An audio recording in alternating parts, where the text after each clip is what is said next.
India. India was invaded many times but remained India.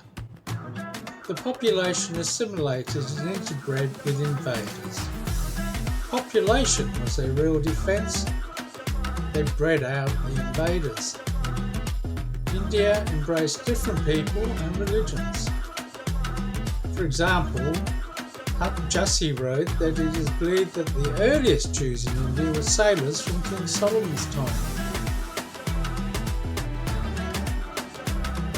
It has been claimed that following the destruction of the first temple and the siege of Jerusalem, some Jewish exiles came to India.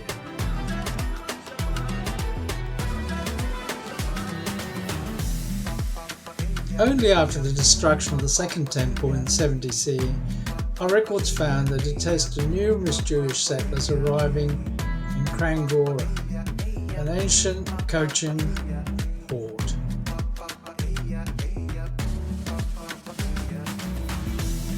It is a city of legendary importance in this community. Fernandez writes it is a substitute Jerusalem in India.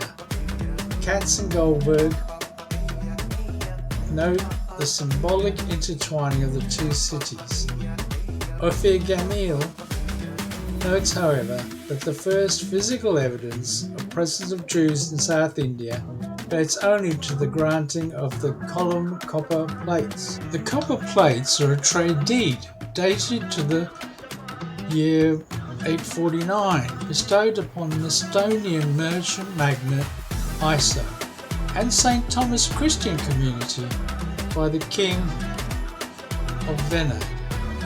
The copper plates include signatures in Kufic, Halvi and Hebrew and serve as evidence of West Asian merchants in Kerala.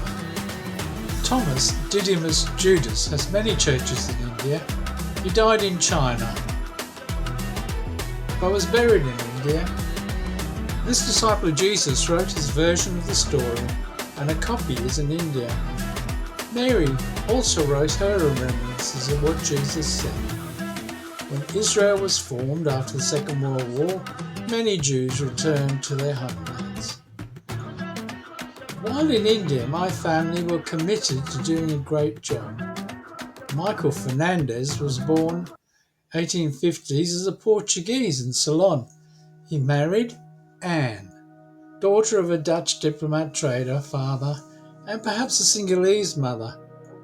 Not many women came from Europe with sailors. One memory was that she was a Burgo, which is a term used for children of mixed marriages in Old Ceylon. There was some family objection to the nationality of his wife. As many wars were fought in Europe and over colonies and trade by the Dutch, Portuguese, English, Spanish and French, there were many changing loyalty groupings among the colonial Europeans in Asia. Mixed marriages were not popular in those days. European Asians were a threat to inherited wealth of families in Europe. Michael moved with their young family to Goa, which was a Portuguese colony and remained such until 1964. They died in a cholera pandemic in 1988 in Goa. As this was a mixed marriage, the European branches of the family felt the children would be best served by growing up in India and did not involve themselves with the orphan children or return them to Europe. Inheritance from European to Indian branches of a family was another incentive to forget those who had lived overseas for generations, particularly grandchildren that had never been seen or been a part of their lives. Michael's estate may have been used as a gift to the Catholic Church, Jesuits, with the request that they raise the children. The children decided that they were no longer part of their father's family and changed their surname from Fernandez to Ferns in a sort of protest. They considered themselves British subjects and had British passports. Amy and I still send annual gifts to the Jesuit mission in India, as was Grandpa's request. We still get regular newsletters from the mission detailing their education and other work with orphan children.